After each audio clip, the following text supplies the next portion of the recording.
So hello guys, welcome back to the channel. आणि आज आपण इंग्लिशची ॲक्टिव्हिटी नंबर 2 बघणार आहोत. स्टेटमेंट नंबर 2 मधली. म्हणजेच ही जी स्टेटमेंट आहे ना इथे, त्या स्टेटमेंट नंबर 2 मधली ॲक्टिव्हिटी नंबर ही आहे. आणि ही पण कव्हर करणार आहे, पण ही जरा इझी वाटते मला, तर मी स्टार्टिंगला आणि खूप जणांनी ती कव्हर पण केली आहे. सो ॲक्टिव्हिटी नंबर 2 कोणी कव्हर नाही केले आणि प्लस जे जे कव्हर करतात ते चांगल्या प्रकारे एक्सप्लेन करत नाहीत की ॲक्च्युअल काय आहे, हे कशासाठी करायचं आहे. ओके. आता फॉर एक्झाम्पल तुम्ही सपोज आता 10th स्टँडर्डमध्ये जाताय, तर तुम्हाला खूप सारे सब्जेक्ट्स असतील. सायन्स आहे, त्याच्यानंतर सोशल सायन्स आहे. तर ह्यांचे तुम्हाला आहेत ना, एखादा टॉपिक दिला, सपोज ग्रॅव्हिटेशन दिला, तर त्या ग्रॅव्हिटेशनची शॉर्ट नोट कशी तयार करता येईल. आता शॉर्ट नोट म्हणजे काय असतं, की इतकी छोटी नोट असते की तुम्ही फक्त एक्झामच्या आधी ती रिवाईज करू शकता एका मिनिटात. समजतंय? म्हणजेच तुम्हाला जेव्हा एक्झाम द्यायला जायचं असतं, त्यावेळी तुम्ही थोडी तो बुक वाचत बसणार आहे. तर त्यावेळी तुम्ही तुमची समरी, तुमचे शॉर्ट नोट्स हे वाचणार आहात ना. तर ही जी ॲक्टिव्हिटी आहे, तर ह्या ॲक्टिव्हिटीमध्ये ह्या ज्या 3-4 ॲक्टिव्हिटीज असतील ह्या सेक्शनमध्ये, तर ह्या सेक्शनमध्ये summarise a story, conversation, play, informative speech or debates. Okay. So त्यांना असं सांगायचं आहे की तुम्ही निपुण व्हा, म्हणजे तुम्ही ट्रेन व्हा, की एखादा पॅरा जर तुम्हाला दिला मोठावाला, तर त्या पॅराचं एक छोटं कन्व्हर्जन कसं करता येईल छोट्या छोट्या वाक्यांमध्ये, आणि ते जास्त वेळ तुमच्या मेमरीमध्ये रिटेन कसं करता येईल. सो दॅट्स वाय त्यांनी तुम्हाला ह्या प्रकारच्या ॲक्टिव्हिटीज दिल्यात. So for activity number 2 we are going to read the instructions for students. तर त्यातली पहिली इन्स्ट्रक्शन काय आहे, while reading the given passage underline the important points. आता ही जी त्यांनी लर्निंग ॲक्टिव्हिटी आपल्याला दिली आहे, म्हणजे त्यांनी as a sample, so that time तुम्हाला ना जे फ्रेजेस, जे सेंटेन्सेस खूप इम्पॉर्टंट वाटतात ना, तर ते तुम्ही अंडरलाईन करून ठेवायचं. म्हणजे कसं आहे, की तुम्हाला ज्यावेळी समराईज करायचं आहे, समरी द्यायची आहे. ॲक्च्युअली मी तुम्हाला एक सजेस्ट करेन, आता मी शिकवताना तुम्हाला पहिल्यांदा शिकवेन, त्यानंतर तुम्ही स्वतः जाऊन तो पॅरा रीड करायचा.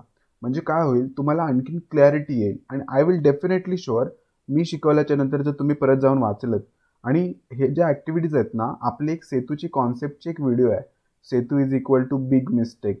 तर ती जाऊन आहे ना बघा. मी तुम्हाला ह्या व्हिडिओच्या एंडिंगला पण देईन.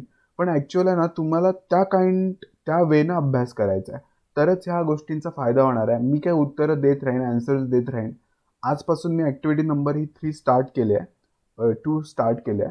सो आता आपण ह्या चॅनलवरती इंग्लिशच्या पण रिलेटेड कॉन्सेप्च्युअल क्लॅरिटीनं अँड आपण कशाप्रकारे जास्त गेन करू शकतो, ह्या पद्धतीनं मी तुम्हाला शिकवणार आहे. ओके. तर सेकंड पॉईंट काय आहे, collect and put the underline points together, use proper words, phrases, idioms to join those sentences together. Okay. Avoid necessary part or points. Put all the points in logical order. Okay. म्हणजे असं वाचताना पण वाटलं पाहिजे की हा ठीक आहे बाबा, मी माझ्या ज्या नोट्स आहेत त्या मीच वाचू शकतो, तुमच्या नोट्स आहेत तर तुम्हीच वाचू शकता. पण वाचताना असं वाटलं पाहिजे की बाबा लिंकेज आहे. तुम्हाला स्टोरी लाईन लक्षात असली ना, तरच तुमच्या त्या मेमरीमध्ये जास्त रिटेन होणार आहे. Are you getting my point? तर थिंक अबाउट सुटेबल टायटल. आता every story has their own title. Suppose तुम्ही एखादी मूवी बघताय, तुम्ही कुठले कुठले मूवी बघितले मला सांगा. तानाजी बघितले असेल, 3 इडियट्स बघितले असेल, रिसेंटली लॉन्च झालेली राधे बघितले असेल, किंवा वेबसिरीजमध्ये तुम्ही मिर्झापूर बघितले असेल. तर ह्या खूप साऱ्या वेबसिरीज आहेत. तर त्या वेबसिरीजमध्ये त्यांचं एक टायटल आहे. ओके. आणि ते टायटल, आता सपोज आपल्या ह्या व्हिडिओचं टायटल होतं activity sheet number 2 of statement 2, something काय असेल ते. बट त्या टायटलला कॉन्टेंट प्रोव्हाइडेड आहे का? म्हणजे तो टायटल जो आपण दिला स्टोरीला, तर त्या रिगार्डिंग स्टोरी तुम्हाला पॅरामध्ये वाचायला मिळते का? सो दॅट इज, म्हणजे कसं आहे की think about the suitable title. Okay. आपण एखादी स्टोरी वाचली आणि त्याची शॉर्ट नोट समरी बनवली, तर आपण त्याला एक सुटेबल टायटल द्यायचं. ओके. आणि काय काय स्टँडर्ड टायटल्स आहेत ना, खूप हेच असतात. म्हणजे काय, तुम्ही काही करू शकता. आता एज्युकेशन आलं, तर आपण असं लिहू शकतो की importance of education in our life, किंवा पर्पज ऑफ एज्युकेशन. आता त्यांनी इथं लिहिले purpose of education, then purpose of sports, then purpose of playing games. म्हणजे ज्या ज्या रिलेटेड, किंवा the importance of trees, then importance of sports, importance of our family, importance of our friend, म्हणजे that kind of ज्या ज्या एक around म्हणजे एक पॅसेज बघायचा वाचायचा. तुम्हाला तो पॅसेज कुठल्या ह्याच्यात इन्क्लाइन होतं, एज्युकेशनलमध्ये होतं आहे, स्पोर्ट्समध्ये होतं आहे, जनरल लाईफमध्ये होतं आहे, तर त्या रिलेटेड असं एक इम्पॉर्टन्स किंवा पर्पज असे वेगवेगळे टायटल शब्द, म्हणजेच सपोज इम्पॉर्टन्स, त्याच्यानंतर पर्पज, असे वेगवेगळे शब्द आपण शोधून ठेवूच, तर ते शब्द यूज करायचे आणि आन्सर्स लिहायचे. ओके, आता फर्स्ट 5 मिनटं झाले, तुम्हाला ही व्हिडिओ मोठी होणार आहे, त्याच्याबद्दल मी सॉरी आधीच सांगतो. बिकॉज तुम्हाला नीट जर समजावून सांगायचं असेल ना, तर मला हे सगळं करायलाच लागणार आहे. ओके, आता आपण हा रीड करूया पॅसेज. फॉर्मल एज्युकेशन आणि इनफॉर्मल एज्युकेशन असे 2 पॅसेज आहेत, त्याच्यावरून त्यांनी समरी आणि हे लिहून दिलं आहे. तर आपण हे बघूया.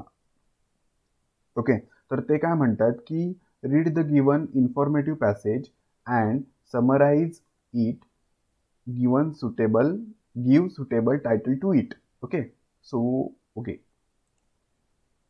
Formal education. Formal education is basically a practice of learning where a human learns basic. Okay, formal education म्हणजे काय की एक अशा प्रकारची प्रॅक्टिस आहे, म्हणजे अशा प्रकारचे आपण तिथे प्रॅक्टिकल करतो की तिथे आपण ह्युमन्स म्हणजे आपण जी लोक आहे ना ते बेसिक शिकतो. Okay, so academic or some trade skills for his living, म्हणजेच आपण जगण्यासाठी जे शिक्षण घेतोय त्याच्यानंतर जे स्किल्स घेतोय. सपोज आता मी एक इंजिनियर आहे, त्याच्यानंतर एक जण डॉक्टर असतो, एक जण ITI वाला असतो, एक जण शिक्षक असतो, तर हे प्रोफेशन झाले, ट्रेड्स झाले. these are the some trade skills, okay, for his living.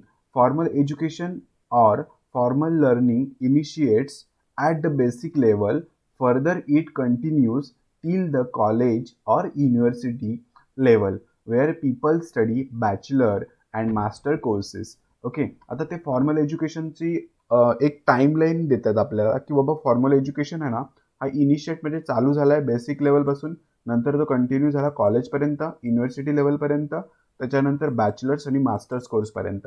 त्याच्यानंतर पण खूप सारे कोर्सेस असतात, डॉक्टरेट असतात, म्हणजे जे आपण म्हणतो ना की बाबा एक तो माणसानं तपासत नाही, माणसानं चेक करत नाही, तरी पण आपण त्यांना डॉक्टर म्हणतो. ते ॲक्च्युली डॉक्टरेट असतात, not doctor. Okay, so it comes under a certain combination of rules and regulation, and it may provide a formal degree after the completion of. हे बघा, आता हे काय म्हणतात की तुम्ही ज्यावेळी तुमचं जेव्हा कोर्स कंप्लीट करता, म्हणजेच bachelor of engineering, BSc, BE, BCom हे सगळं तुम्ही कंप्लीट करता, त्याच्यानंतर तुम्हाला एक सर्टिफिकेट मिळतं. कशामध्ये? फॉर्मल एज्युकेशनमध्ये. Okay, it is provided by the teachers that are highly qualified, म्हणजे दे आर ऑलरेडी क्वालिफाईड, म्हणजे खूपच हायली क्वालिफाईड असतात, and educated and are under strict discipline as well. Okay, तर हे झालं formal एज्युकेशनबद्दल.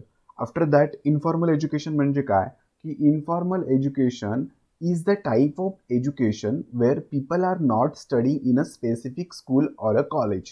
Okay, I will explain you later. They do not use any specific learning method or technique. When a father teaches his son how to ride a bicycle or a motorcycle or motor, oh sorry, not motor, or a mother teaches her daughter how to cook food. Okay, then these learnings fall under the category of informal education. Then a person can get informal education by reading some books or from any library or any educational website or the internet. Okay, however, unlike the formal education, informal education has no particular syllabus or any specific time period for learning, and they are not giving you any kind of certificate. Okay, आपले पप्पा आणि mummy आपल्याला काय certificate देणार ना. So informal एज्युकेशनमध्ये त्यांना ह्या पॅरामध्ये सांगायचं आहे की बाबा रे, तुम्ही जे एज्युकेशन तुमच्या पप्पांकडून घेता, फादरकडून घेता आणि मदरकडून घेता. पप्पा तुम्हाला सायकल चालवायला शिकवतात, मोटरसायकल चालवायला शिकवतात, कार चालवायला शिकवतात, लाईफ जगायची कशी ते शिकवतात, आणि मदर काय शिकवते की तुम्ही कशा प्रकारे म्हणजे जेवण बनवू शकता, कुक कशा प्रकारे करू शकता. ओके, सो इथे हे झालं आपली इन्फॉर्मल एज्युकेशनमध्ये. आता आई आणि पप्पा आपल्याला थोडी सर्टिफिकेट देणार आहेत की तू सायकल चालवायला शिकलास, हे घे सर्टिफिकेट, तू कुक करायला शिकलीस, हे घे certificate. So that is the thing. Okay, so these are, म्हणजे ते तुम्हाला असं सांगितलंय ह्या पॅरामध्ये, इन्फॉर्मलमध्ये. ओके, आता इथे सॉल्ड ॲक्टिव्हिटीमध्ये काय म्हणतात ते की एज्युकेशन, आता समरी आहे, education is not an end but means to an end. Means suppose if you are a poor guy, then if you are belonging the middle class family, also तुम्हाला जर confidence नसेल की in front of anyone you can speak in English fluently, then तुम्ही मराठीमध्ये speech करू शकत नसाल, तर education is not an end. म्हणजे हा शिक्षण हा कशाचा, एज्युकेशन म्हणजे शिक्षण म्हणजे हा एंड नाही आहे, समाप्ती नाही आहे, but it can end something. Okay, म्हणजे तुम्ही जर हे करत नसाल ना, काय करत नसाल, सपोज तुम्ही भाषण करायला तुम्हाला जमत नसेल, तर एज्युकेशननी तुम्ही ते भाषण करू शकाल. म्हणजे this is the power of education. तुम्ही तुमची परिस्थिती बदलू शकाल, तुम्ही श्रीमंत होऊ शकाल, त्याच्यानंतर तुम्ही इतरांना शिकवू शकाल. So this is the power of education. Okay, in other words, we do not educate children only for the purpose of educating them. म्हणजे आपण मुलांना फक्त काय शिकवण्यासाठी शिकवत नाही ना. The purpose is to make them fit for life. म्हणजे education teach us all kind of things. Means म्हणतात ना 360 वे आपल्याला जगण्याचं एज्युकेशन शिकवतं. जर तुम्ही एज्युकेटेड नसाल ना, तर तुम्ही वेड्यासारखे वागता, किंवा तुम्ही बघू शकता आजूबाजूला जे जास्त इलिटरेट लोक असतात ना, ती कशी वागतात आणि तुम्ही कसे वागतात. तर थोडाफार फरक आपल्याला जाणवतो, but we have to respect them. म्हणजे त्यांच्याकडून पण आपल्याला खूप सारं शिकायला मिळतं. आफ्टर दॅट आपण बघू शकतो, as soon as we realise this fact, we will understand that it is important to choose a system of education which will really prepare children for life. Okay, in many modern countries, it has for some time been fashionable to think that by free education for all, whether rich or poor, clever or stupid. म्हणजे आता बघा ना, तुम्ही श्रीमंत असा किंवा गरीब असा, तुम्ही एका शाळेत शिकता, एका कॉलेजमध्ये शिकता, त्याच्यानंतर क्लेवर असता किंवा स्टुपिड असा, क्लेवर असता किंवा स्टुपिड असता, म्हणजे हुशार असं किंवा ढ असता, तरी पण तुम्हाला एकाच क्लासमध्ये शिकायला मिळतं. On can solve all problems of society and build a perfect nation, but we can already see that free education for all is not enough, because we can find in such countries a large number of people with university degrees than there are jobs for them to fill. Okay, तर आता मी तुम्हाला, तर ह्याचा अर्थ असा होतो की suppose तुमच्याकडे व्हॉट आय मीन की तुमच्याकडे 1 किलोचा डबा आहे साखर ठेवायला, आणि तुम्ही 10 किलो साखर घेऊन आलात, तर तुम्ही ती साखर कुठच्या डब्यात ठेवणार. सो त्यांचं मिनिंग हेच आहे की सपोज आता मी तुम्हाला एक एक्सप्लेन करतो थिंग की म्हणजेच वर्षाला सपोज 1 लाख इंजिनिअरिंगचे स्टुडंट्स बाहेर पडत असतील आणि जॉब बनत असतील 50,000, तर तिथे काय होईल की तुमची जी युनिव्हर्सिटीची डिग्री आहे ना, ती खूप जास्त होईल जॉबपेक्षा. समज रहे हो. तर त्यांना हे सांगायचं पॅरामध्ये, but we have only to think for a moment to understand that the work of completely uneducated farmer is far more important than that of a professor. Okay, आता मग तुम्हाला हे सांगायचं की सगळेजण म्हणतात यार शेती काय सगळेजण करू शकतात, but the toughest work in the world is the farming. I know that because my father is a farmer. आणि मी तुम्हाला सांगू शकतो की फार्मिंगपेक्षा कुठचंच कठीण काम नाही आहे. म्हणजे 24 तास पूर्ण फार्मिंगचाच विचार करायचा असतो. आता सपोज त्यांना हे काय सांगायचं की farmer is far more important than that of a professor. समज रहे हो ना.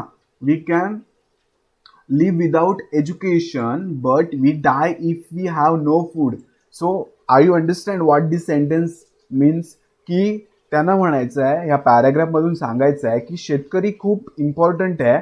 जर शेती करणारच जिवंत राहिला नाही किंवा शेती करणारच काय म्हणतात त्याला अस्तित्वात राहिला नाही, तर आपण खाणार काय, पिणार काय. Without education we can live, but without farmer we can't live, because no food is equal to no life. If no one clean our streets and took the rubbish away, we would get terrible diseases. आता मला तुम्हाला काय सांगायचं आहे, कोरोनाच्या काळामध्ये खूप सारे वेगवेगळे डिझीज आपल्याला होतात. म्हणजे फॉर एक्झाम्पल तुम्ही, मला एकच सांगायचं आहे, ह्यातून तुम्हाला एक मेसेज द्यायचा आहे की everyone has their own respect and you have to give that respect to them. म्हणजेच फॉर एक्झाम्पल की एखादा रस्त्यावर करणारा माणूस, काम करणारा माणूस, एखादा घरी काम करणारा माणूस, बागेत काम करणारा माणूस, फार्मर, प्रोफेशनल किंवा प्रोफेसर किंवा एव्हरीवेअर जे जे तुम्हाला दिसतात ना, तर त्यांना आपण सगळ्यांना रिस्पेक्ट दिला पाहिजे. ओके, ते ह्यातून एज्युकेशनचा मिनिंगच तो आहे. If you are educated and you are not going to give the respect to the other people, so that kind of education is worthless. Okay, then in fact when we say that all of us must be educated, we mean that all of us must be educated in a such a way that first each of us can do whatever job is suited to his brain and ability, and secondly that we can realize that all jobs are necessary for the society. Okay, and it is very bad to be ashamed of one's work or to scorn someone else. Only such type of education can be called valuable to society. आता इथे त्यांना काय म्हणायचं की education म्हणजे एवढंच नाही आहे की फक्त जायचं, बुक शिकून यायचं घरी, एक्झाम्स द्यायच्या. त्यांना असं म्हणायचं आहे की एज्युकेशन मीन्स एक अशी गोष्ट की ती केल्याच्या नंतर तुम्हाला हवं ते करता येईल तुमच्या लाईफ जगण्यासाठी, तुमची लाईफ जगण्यासाठी. Means for example suited job to your brain and to your ability. Suppose तुमची ॲबिलिटी आहे मस्त मस्त स्केच काढायची, मस्त मस्त ड्रॉइंग्स काढायची, आणि तुम्हाला कोणतरी म्हटलं की तू जा आणि क्रिकेटर बन, तू जा आणि बॉलर बन, and I am going to suggest you you have to watch the Three Idiots. Three Idiots is the movie which is very what relatable to the students, how we have to learn the things, how we have to apply the things, and we don't have to go behind the what money, we have to go with excellence. म्हणजे जर तुम्ही excellence झालात, talented झालात, स्किलेबल झालात, तर तुम्ही काही करू शकता. Are you getting my point? So त्यांना हेच सांगायचं आहे. आता तुम्ही इथे बघा, ह्या स्टोरीला त्यांनी सांगितलंय purpose of education, title. Okay, आता तुम्हाला मी सांगतो, एवढी तुम्हाला मी कथा सांगितली, तर त्या कथेमध्ये मला असं म्हणायचं आहे की एक पर्पज आहे ना. Purpose of education is the suitable title, but we can also give the importance of education, then importance of the education in our life. That kind of title we can give to this story. Okay, आता त्यांनी काय म्हटलंय बघा, the purpose of education. आता हा एवढा प्यारा आहे, राईट, हा एवढा मोठा प्यारा आहे. तर हा पॅरा आपण जसा तसा बुकमध्ये किंवा एक्झाममध्ये लिहू शकत नाही ना. सो दॅट्स वाय आपल्याला हे जे इम्पॉर्टंट पॉईंट्स आहेत ह्याच्यातले, इनफॉर्मल फॉर्मल सगळ्यांमधले, तर ते आपल्याला एका सुटेबल समरीत आणि एखाद्या ह्या टायटलच्या अंडर लिहायचे आहेत. आता त्यांनी कसं लिहून दिलं ते बघूया. The purpose of education is to make children fit for life. आता ह्याच्यामध्ये तुम्हाला इम्पॉर्टंट सेंटेन्स हा होता, हा आधीच आपण अंडरलाईन करून ठेवला. ओके, त्याच्यानंतर okay, some modern countries think that free education will solve all the problems. Rather, free education has created unemployment among the educated and fails sense of dignity. आता ह्याच्यामध्ये त्यांना काय सांगायचं आहे, इथे तुम्ही बघू शकता की मॉडर्न कंट्रीज आहेत ना, मॉडर्न कंट्रीजमध्ये फ्री एज्युकेशन त्यांना असं म्हणजे आपण जो पॅरामध्ये जो आपण आधीच डिस्कस केला ना, तर त्यांना असं म्हणायचं आहे की एज्युकेशन सगळेजण देतात, डिग्रीज मिळतात, पण जे मी तुम्हाला साखरेच्या डब्याचं उदाहरण दिलं ना तसंच, बट त्याच्यामुळं काय होतं की प्रतिष्ठा खालावते एखाद्या सेन्स. आता इन द फॉर एक्झाम्पल जर इंजिनिअरिंग बघितलं तर इंजिनिअरिंगमध्ये लॉट्स ऑफ इंजिनियर्स बाहेर निघतात, बट स्किलेबल कोण असतात, थोडेसेच असतात जे जॉब करतात आणि ज्यांना जॉब मिळतो ॲक्च्युली, किंवा ते त्यांच्या फील्डमध्ये काम करत असतात. तर त्यांना हेच म्हणायचं आहे. तर they consider it below dignity to do a low work. आता सपोज मी एज्युकेटेड आहे, मी खूप शिकलेला आहे, सो मी काय म्हणेन की चल मी शेती करू, पण no, this is a big no. तुम्हाला आहे ना जे बिलो डिग्निटीचे वाटतात ना ते ॲक्च्युली नसतात, म्हणजे तसे नसतात. प्रत्येकाचं काम हे खूप कठीण असतं, त्याच्यासाठी खूप तो कष्ट करत असतो. So we have to appreciate them, we have to respect them. So they consider it below dignity to do a low work. आता त्यांनी जे आपण ह्याच्यामध्ये जो क्रक्स मागाशीच आपण डिस्कस केलाय ना, तो त्यांनी ह्या लाईनमध्ये दिलाय. Okay. But manual work is necessary if food is not produce and street are not clean. आता त्यांनी इथे डायरेक्ट लिहिलं. इथे आपण फार्मरचं बोललो, त्याच्यानंतर हा नो फूड आणि स्ट्रीटचं त्यांनी डायरेक्ट एक सेंटेन्स इथे इम्पॉर्टंट त्याने बनवून दिला. आता तुम्हाला सेंटेन्स फ्रेमिंग पण आलं पाहिजे. आय थिंक मला आहे ना तुम्हाला एक सजेशन करायचं आहे की पॅरा वाचलात ना, त्याच्यानंतर तुम्ही हे असे समरीज वाचलात ना, तर ते तुमच्या लँग्वेजमध्ये ना लिहायचा प्रयत्न करा. आता मी तुम्हाला मिनिंग तर सांगितलं ना, आधी तुमच्या लँग्वेजमध्ये लिहा. ह्या ॲक्टिव्हिटीज त्याच्यासाठीच आहेत यार. So okay, if food is not produce and street are not clean, we cannot live, we can dispense. Okay, म्हणजे आपण जगू शकत नाही. We can dispense with a intellectual work but not with a manual work. So, education should teach work according to their capacity and ability. We already discussed that. It is not good to be ashamed of, म्हणजे आपल्याला कशाची लाज नाही वाटली पाहिजे. Because all jobs are necessary for a society. आता all jobs are necessary for a society याचा अर्थ काय आहे की farmers are important, then carpenters are important, then workers are important, then everyone is important. मी सपोज जर तुमचा बार्बरच नसेल, जर तुमचे केस कापायला कोणच नसेल, तर तुम्ही केस कशी कट करणार, कसे हेअरस्टाईल करणार. So everyone is necessary for a society. Okay. So I want to explain. So next thing is important is that की तुम्ही तुमची ब्रेन, तुमची ॲबिलिटी, सो इथे जे कपॅसिटी आणि तुमची ॲबिलिटी दिलेली आहे ना, सो इंटेलेक्च्युअल वर्क म्हणजे काय असतं की तुम्ही एखाद्या बौद्धिक तुमची क्षमतेचा यूज करून we can dispense with the intellectual work but not with a manual work. म्हणजे तुम्ही तुमच्या बौद्धिक, म्हणजे तुम्हाला जे सुटेबल आहे ना तेच करा. लाईफमध्ये तुम्हाला जर पेंटिंग आवडतं ना, तर तुम्ही पेंटिंग करा. त्याच्यावरती सुद्धा तुमचा ते पण एक एज्युकेशनच आहे. त्याच्यानुसार त्या एज्युकेशनच्या हेल्पनं तुम्ही तुमचा उदरनिर्वाह करू शकता. Okay. So this is the, त्यांनी हा जो समरी दिलेली आहे ना, ही त्यांनी त्यांच्या लँग्वेजमध्ये लिहिलेली आहे. तर तुम्ही असेच प्रकारचे पॅरा वाचायचे, स्टोरी वाचायची एखादी. If you are not comfortable with this kind of para and this kind of summary, I think it seems very difficult to you. But तुम्ही काय करायचं की एखादी स्टोरी घ्यायची, बुकमधली स्टोरी बुक असते ना लहान मुलांची, तर ती स्टोरी बुक घ्यायची. I think we have to start this kind of activities. तर ती स्टोरी घेतली ना, तर स्टोरी घेतल्याच्या नंतर काय करायचं, ती स्टोरी वाचायची की बाबा राम इकडे गेला, राम तिकडे गेला, आणि त्याचा एक क्रक्स लिहायचा 3-4 ओळीमध्ये की बाबा राम इकडे जाऊन आला, त्यांनी ही इम्पॉर्टंट कामं केलं. ओके. आता राम गेला कसा आला कसं हे इम्पॉर्टंट नाही आहे, पण व्हॉट ही डीड हे इम्पॉर्टंट आहे, की त्यानं काय केलं नाही हे इम्पॉर्टंट आहे आपल्यासाठी. Okay. So this is the purpose of education. After that ते काय म्हटलेत की प्रॅक्टिसमध्ये टीचर्सनी त्यांना एक न्यूजपेपर द्यायचा आहे, एक स्टोरी बुक द्यायची आहे. त्याच्यावरती ते समरी प्रिपेअर करणार आणि एक शॉर्ट पोएमचा और लेसनचा एक पॅराग्राफ लिहिणार. Okay. If you are not able to find this kind of passages from the newspaper and story books, please comment me. I will provide you on our Telegram channel, and I will give the link of Telegram channel in the description box. तो आपल्या ह्या description बॉक्समध्ये मी टेलिग्रामचं एक link देतो. त्याच्यावरती जर तुम्हाला ह्या काइंड ऑफ न्यूजपेपरचा पॅरेग्राफ आणि बुक्सची स्टोरीचा पॅरेग्राफ हवा असेल तर मला तुम्ही सांगा. पॅसेज हवा असेल तर मी तो तुम्हाला प्रोव्हाइड करेन. ओके.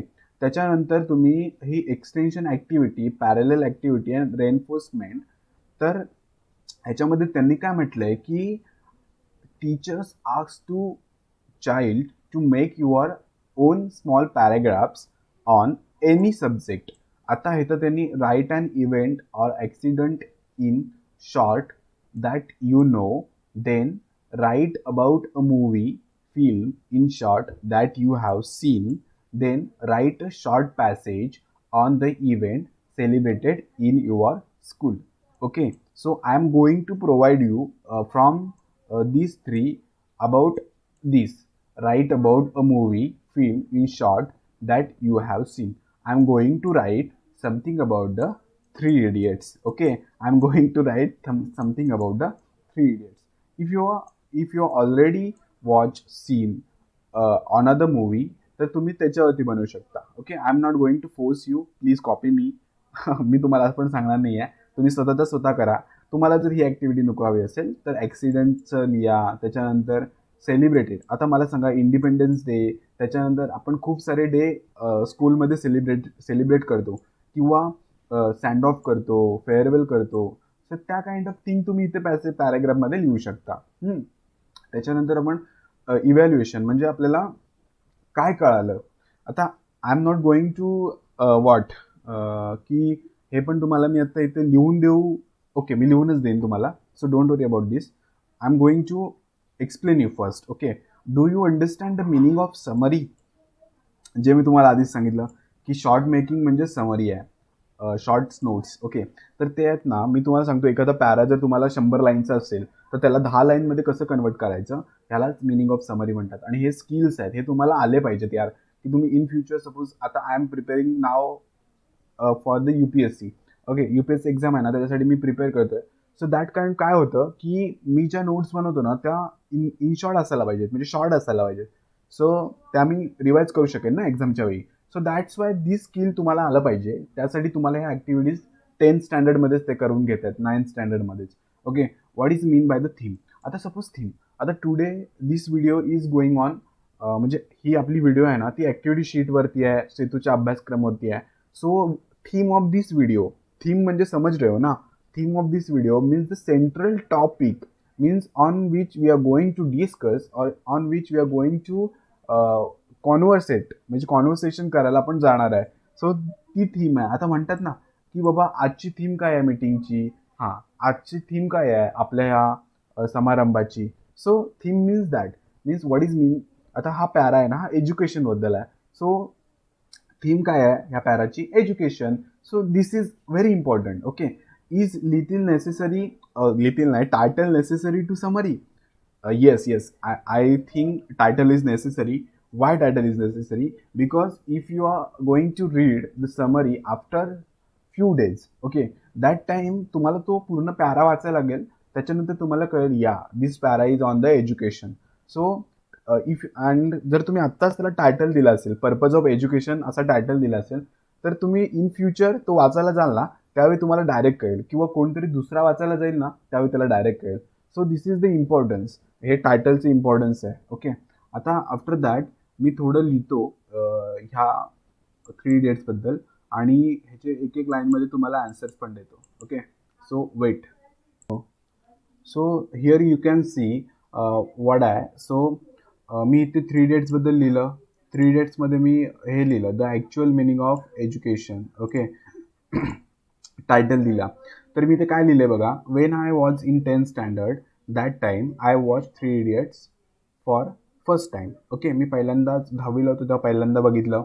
त्याच्यानंतर the movie which taught us actual meaning of education and how education can help us to fit our life. आता हा सेंटेन्स तुम्हाला कुठेतरी ऐकल्यासारखं वाटत असेल, जो की मी तुम्हाला ऑलरेडी शिकवला. Okay, we don't have to run behind the money, we have to, इथं लिहायचं आहे to, we have to achieve excellence in our trade. Means suppose you are doing 10th standard, the 10th standard's excellence तुम्हाला आलं पाहिजे. So that's why the summary making, the notes making, the short notes making is important. And second important message is that you have to follow your passion. Means if you are studying in the 10th standard and तुम्हाला जर cricket खेळायला आवडत असेल तर proper खेळा, manage करा, दोन्ही balance करा. Okay, I took this all outcomes from this movie. So this short passage I wrote on the 3 Idiots. तुम्ही तुमच्या कुठल्या तरी फेवरेट मूवीबद्दल लिहायचं आहे, त्याच्यानंतर ते 3 आहेत त्याच्याबद्दल एका टॉपिकमध्ये लिहा आणि मला कमेंटमध्ये सांगा. ओके, टेलिग्रामबद्दल पण सांगा की तुम्हाला हवेत का ते पॅसेजेस न्यूजपेपरमधले. त्याच्यानंतर फर्स्ट क्वेश्चन जो की इथे आहे इव्हॅल्युएशनमध्ये, do you understand the meaning of summary, what is meant by the theme, is title is necessary to the that. Okay, so do we understand the meaning of summary? Summary means the crux of big passage, notes of a big topic. Okay, crux means the महत्वाचा मुद्दा. After that, what is the meant by theme? म्हणजे what is meant by theme? आता theme means the central topic for the discussion. जो डिस्कशनसाठी जो central topic असतो त्याला आपण theme म्हणतो, the main topic for the study. त्याच्यानंतर title is necessary. Yes, title is necessary. Without title आपण कसं कळणार की स्टोरी कशाची आहे, शॉर्ट नोट्स कशाचे आहेत, तर it shows the name of the big story. After that तुम्ही इथे बघा की my takeaways today I learned, student learn the process of summary. Yes, आपण शिकलो ना प्रोसेस कशी आहे समरीमध्ये, महत्त्वाचे मुद्दे काढून ते लॉजिकली लिहायचे. त्याच्यानंतर student learn to understand the important points. आपण इम्पॉर्टंट पॉईंट्स शिकलो, म्हणजे एखाद्या मोठ्या पॅरामधून आपण इम्पॉर्टंट पॉईंट काढायला शिकलो. Student learn to tell the things in short, म्हणजे शॉर्टमध्ये आपण सांगायला शिकलो. ओके, सो दिस आउटकम्स आहेत आपले आजचे. आणि जर तुम्हाला व्हिडिओ आवडली तर प्लीज सबस्क्राईब करा आणि मला सांगा तुम्हाला पुढच्या व्हिडिओज हव्या आहेत का, ज्या की एक्सप्लेनेशन देऊन तुम्हाला थोडेफार ॲक्टिव्हिटीज सॉल्व करायला आणि त्या इझी करायला मदत करतील. सो थँक्स फॉर वॉचिंग मी. आपण दुसऱ्या व्हिडिओमध्ये भेटू. थँक्यू.